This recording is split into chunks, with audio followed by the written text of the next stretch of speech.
The leaders of China, Russia and North Korea together for the first time at a major military parade in Beijing. The three nuclear powers have shared interests, but competing ones too. Is a new bloc emerging to challenge the US and the West? This is Inside Story.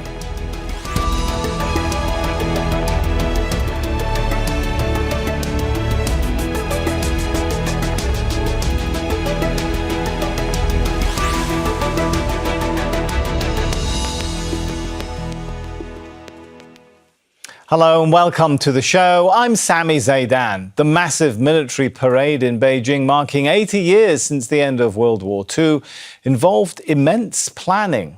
So the leaders of Russia, North Korea and China meeting for the first time was not by chance. The war in Ukraine has brought the three closer, driven in part by Western sanctions against Russia.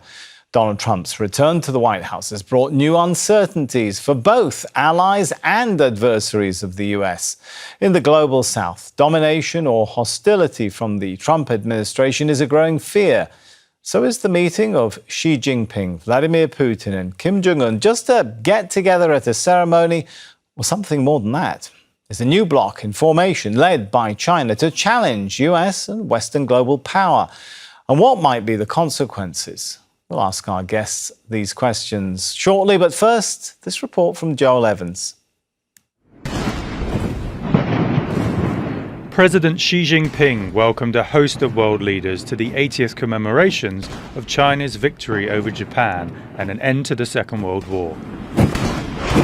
More than 10,000 troops took part in a display of military strength. Centre stage were Russia's Vladimir Putin and North Korea's Kim Jong. The three leaders of nuclear-armed powers presented a united front at a time of increased uncertainty and confrontation since US President Donald Trump returned to power. The Chinese president said the world faced a stark choice. History warns us that the destiny of humankind is closely interconnected. Only when nations and peoples treat each other as equals, live together in harmony, and support one another, can we safeguard common security and eliminate the root causes of war.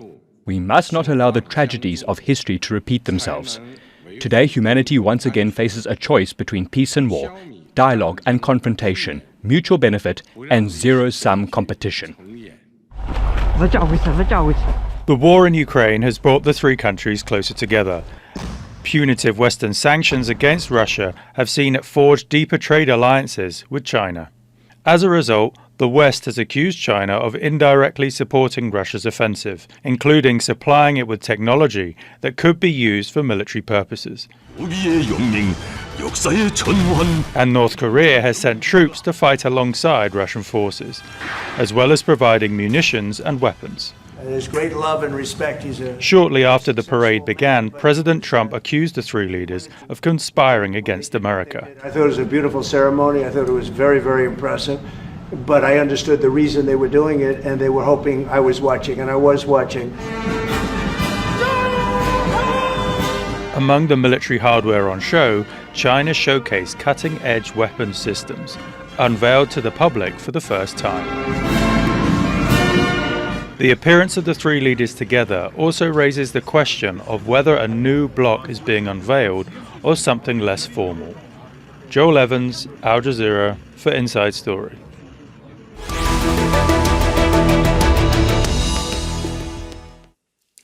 Well, let's bring in our guests into the show now. We've got joining us from Moscow, Olga Krasnyak, an associate professor at the National Research University Higher School of Economics.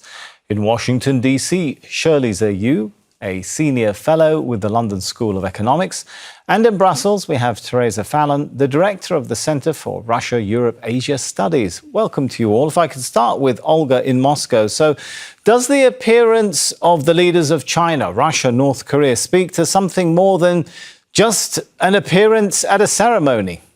Of course, we need to acknowledge the big change which is happening in the world order, which is moving towards the Western-dominated world order to the multipolarity. It is something what Vladimir Putin was constantly talking about. And of course, when we talk about China and North Korea and Russia, we also need to acknowledge that they are neighbors. And of course, they have some strategic interests concerning their safety and stability. And looking at all these pictures, looking at all these images, of course, it shows us that the world indeed is changing and promoting national interests, not at the price of different countries. That would be the approach which Russia promotes in its foreign policy. Okay, let me take that point to Shirley in Washington, D.C. and ask the question this way. Clearly, each of these three leaders and these three countries need each other on various bilateral issues. Russia needs China's support for the war in Ukraine. China needs Russian energy. North Korea needs the huge export market that China is for North Korea. But are these leaders coming together to try and strengthen their relations on bilateral issues only? Or do you see the trio coming together on broader issues that are of concern to all three of them?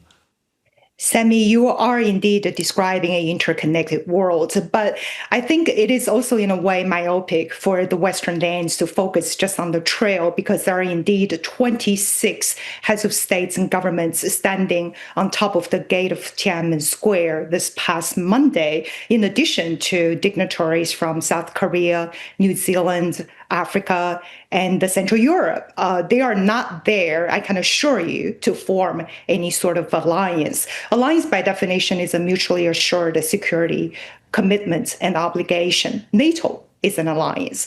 The 26 leaders, plus many countries that were represented on Monday in the victory parade, are not sharing a mutually assured military obligation of any sort. Nothing to the likes of NATO or the U.S.'s security assurance to Korea or Taiwan, South Korea specifically. And it's also very important to answer your question to note who were there and who were not. India Prime Minister Modi visited China for the first time in 7 years to participate in the Shanghai Cooperation Summit. And we all saw... Right, but Shirley, if I could bring it back, I will reference in a minute that Shanghai Cooperation meeting. That happened a few days before the appearance at the parade by these three leaders, right? So looking at that, are we... Maybe an alliance is, as you said, is the wrong word to use, but is something of a coordination of policies on issues that are of concern to all three coming along? Is that how you see it, Shirley? I think it's very important to note that it's not just the trail that are significant. I think Indonesian President Subianto's attendance on Monday's military parade is significant. And equally significant were the participation of a number of ASEAN leaders. And I think, obviously, we are looking at a very multifaceted world through the past week of events that happened both in Tianjin and in Beijing. And I think the Western lands tend to see the security partnership and the economic partnership as a linear relationship. I think it's very hard to imagine that a security partner of the United States is not at the same time an economic partner. But that's precisely the linear thinking that needs to be broken in order to truly see global multipolarity. Because what we are seeing in the past week in China is that they don't always coalesce and not always in alignment. And that's the true meaning of multipolarity. All right, let's take that point on linear thinking versus multipolarity to Theresa. Theresa, in the West, is this basically being seen as the three coming together to find strategies to counter the US and Western dominance and pressure that, let's face it, all three are facing in varying degrees? I'd like to pick up the point on multipolarity. This is definitely a Chinese speaking point.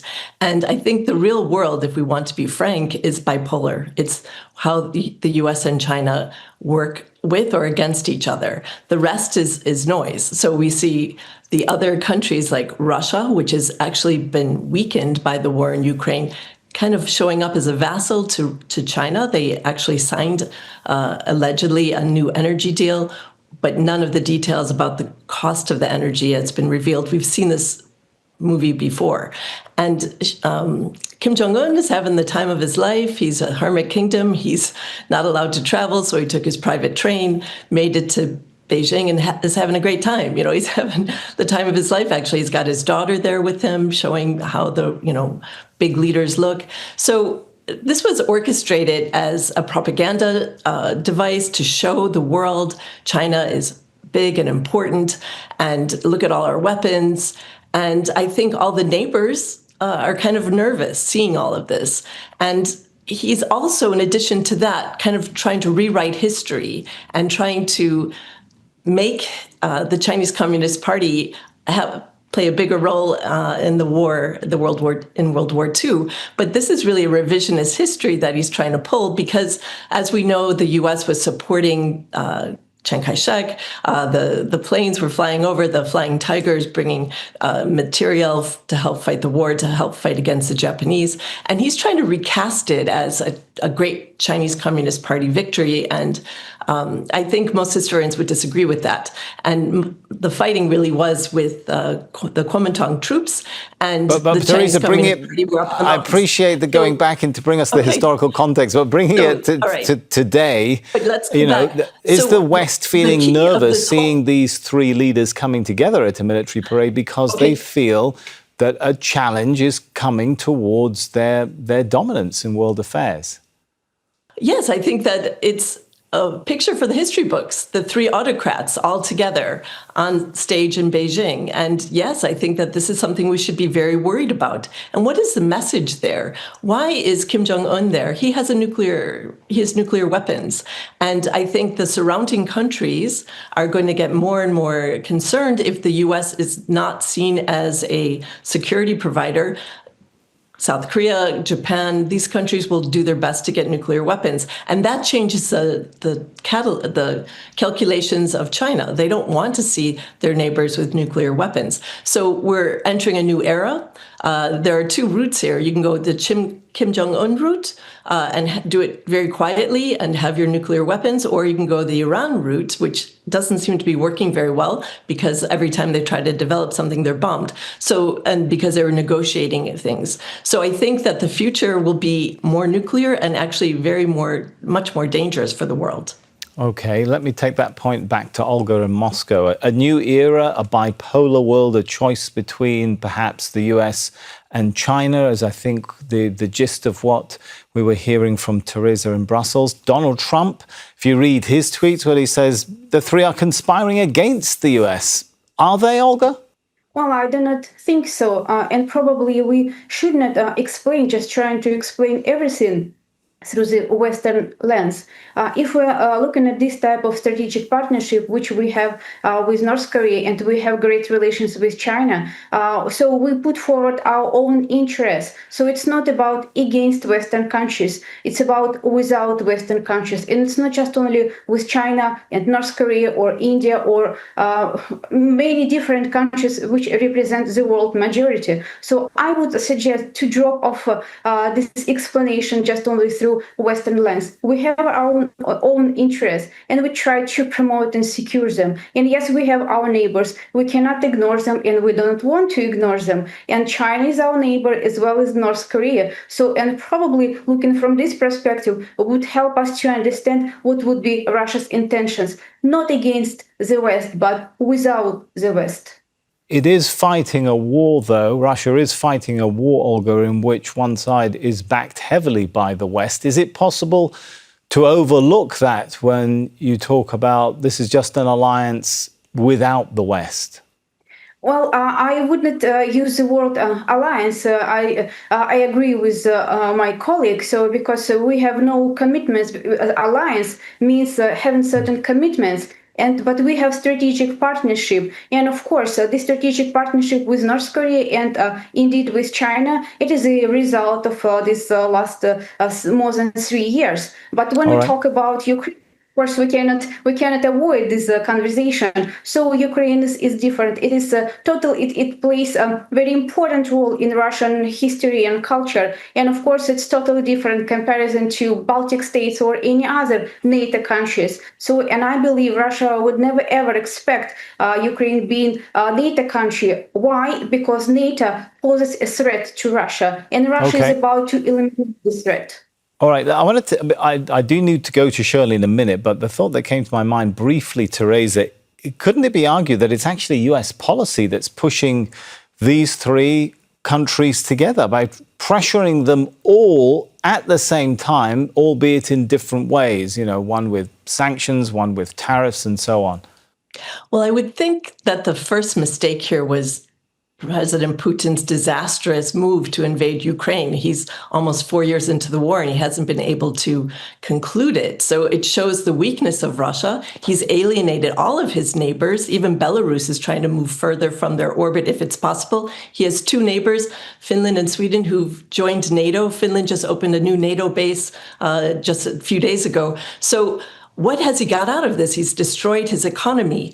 He needs North Korean artillery shells. He needs North Korean soldiers to fight in Ukraine. So it really demonstrates the weakness of Russia. And now Russia will be more and more reliant on China. And as we know with Wang Yi, the foreign minister who met here in Brussels with the head diplomat of the EU, Kaja Kallas, he told her behind closed doors that China cannot see Russia lose the war. So that means China will support Russia, not necessarily to win, but to weaken Russia over the longer term and just to keep the West occupied with the war going on in Ukraine so that they can do more things in their own neighborhood. So this idea of a two-front war and makes countries tired. Maybe the U.S. will lose interest in Europe. So they're trying to drive wedges where there is any sort of tension. The U.S. does have... the US can choose how it approaches this scenario, right? If you look back at perhaps the Kissinger approach and doctrine was to always try and keep Russia and China apart.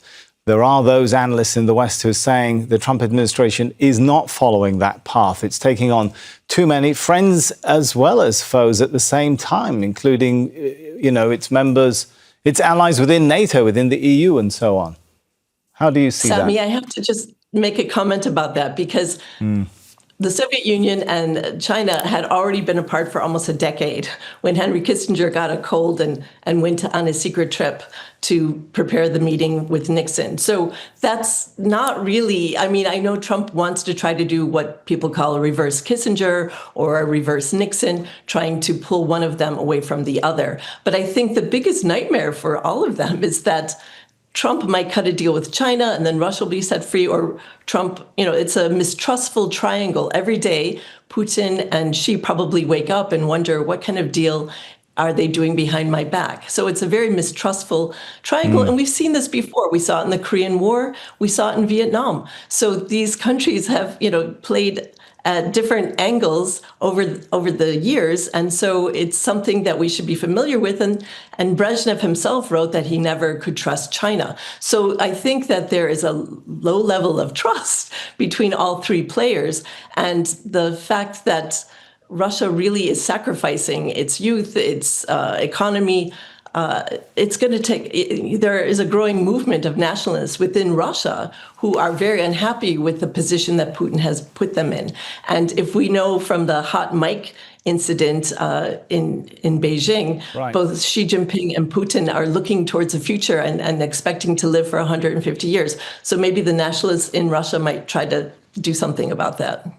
Right, that's an interesting point you raised about the triangle of mistrust, as you put it. But this triangle does seem to be widening, if we can call it a triangle. We saw India's Prime Minister attend the Shanghai Cooperation Organization meeting in Beijing that Shirley was referring to. And he was there alongside the Russian leader, as well as the Chinese leader. And Donald Trump wrote about it on social media on Friday, saying, quote, "Looks like we've lost India and Russia to deepest, darkest China.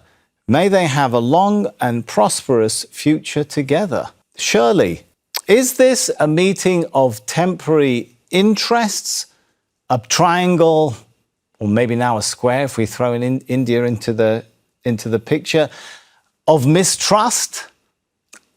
Or is this really a meeting of minds on the sort of multipolar world that you were talking about? How do you see it?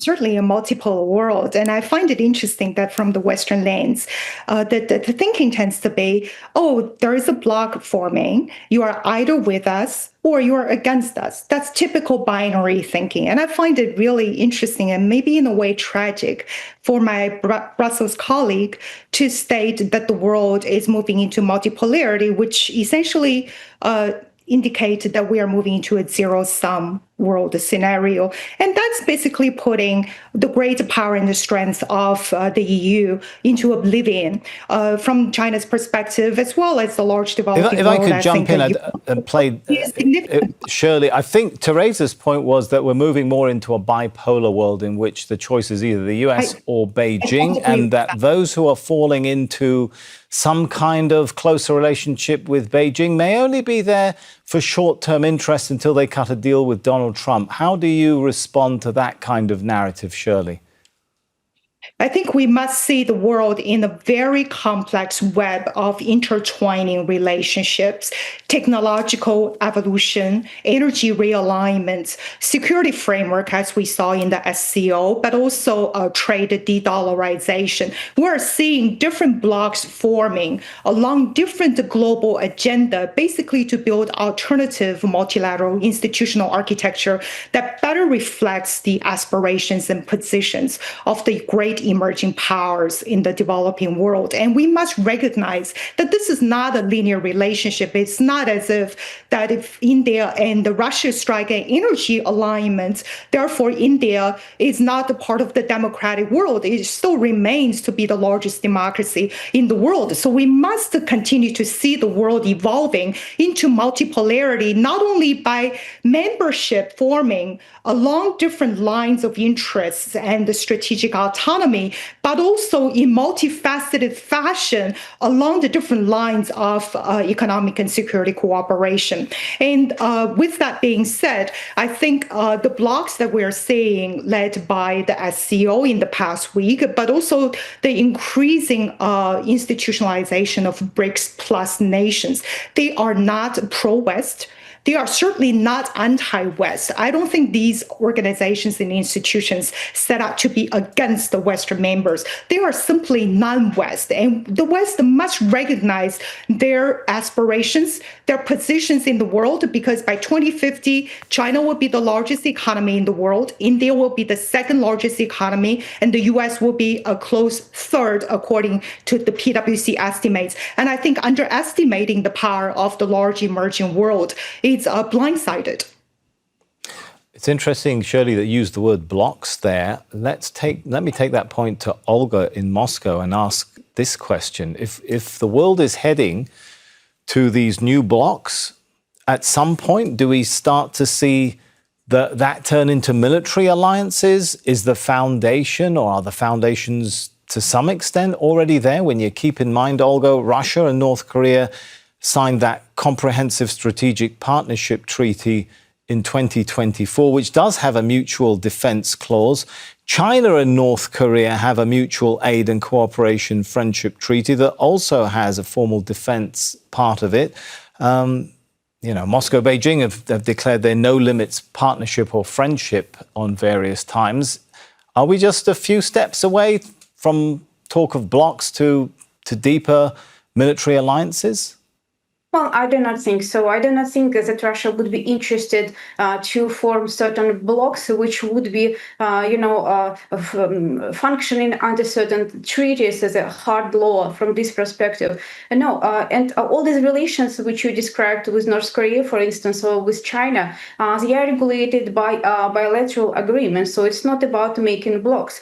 But when we talk about BRICS plus countries or Shanghai Cooperation Organization, it is indeed can be taken as a way for alternative institutional formation. So, and what kind of institutions we're talking about? More likely, it would be financial and economic institutions. But it's not about blocks. It's about creating certain alternatives of Western dominance, of Western financial and economic dominance, because we see these Western financial institutions, they became economic weapon in the hands of the United States. And definitely it is not something that can be appreciated by the world majority. So no, we can talk about the blocks, but I do not believe so the world will be represented in some blocks, but some alternative institutional way and a more moderate pace. It's something we would expect.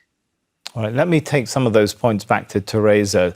Theresa, how do you respond to some of the points that we do hear from, whether it's emerging powers or centers of power in the global south, that they're frankly tired or disappointed with the performance of the West when it comes to whether it's upholding international law standards vis-a-vis what's happening in Gaza, or as Olga was pointing out, the weaponization of some of the international economic and financial architecture in the world, that they do see a need, as Shirley was pointing out, for this, what they call the non-binary thinking, that it's either, it's either the West or it's China, or the West or it's Russia or it's somebody else, and they want a multipolar world. It's nice if you want a multipolar world. It doesn't mean you're going to get it. I mean, Europeans, when the Chinese want to flatter them, they tell them they're a pole in the world, but they're not a pole. That's clear. So a pole means you have leverage and you can help shape the geopolitical landscape, and they cannot do that. And they recognize that. So they're out of their, bubble of the garden, and the outside world was a jungle, as the former High Representative Borrell said. That's how he described the world outside of Europe. So I think the war in Ukraine was a big wake-up call for Europe. And the old Roman saying, if you want peace, prepare for war. The investment in the European defense base atrophied for 30 years. Weakness invited Putin to attack. So I think that if you're weak, then you really will have a problem. Right now, both Russia and China have cut off exports of TNT to Europe. So if they even wanted to build artillery shells, they don't have the TNT to put into it. The other place that produces TNT is Poland, and now they're sending everything they can obviously to Ukraine. So I think that COVID and this war has woken up many countries about their overdependence on Russian energy, for example, and supply chains from China. And the de-risking is happening. It doesn't happen overnight. Right. But I think we've reached peak China.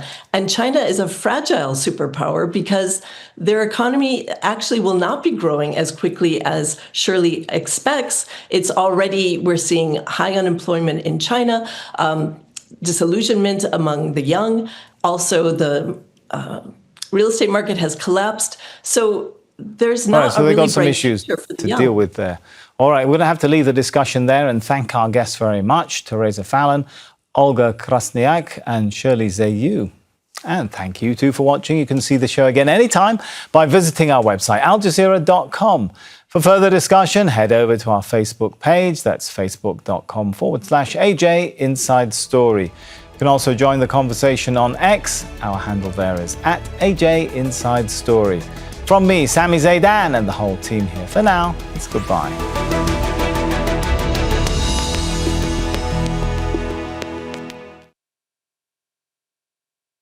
Don't miss out. Get the full picture. Subscribe to Al Jazeera for reliable news, expert insight. Like, share, stay ahead.